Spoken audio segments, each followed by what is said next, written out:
প্রণাম। কবির নাম অভিক মণ্ডল। প্রণাম করি দেশের মাটি, প্রণাম আমার মাকে। শত কোটি প্রণাম যারা হৃদয় জুড়ে থাকে।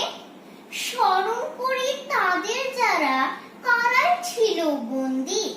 প্রফুল্ল হোক বিনয়, বাদল, দীনেশ, নেতাজি, গান্ধী।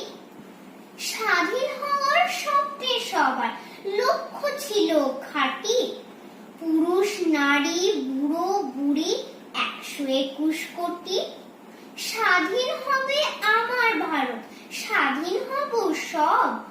গুছিয়ে দেবে আমার দেশে অগৌরবের রব।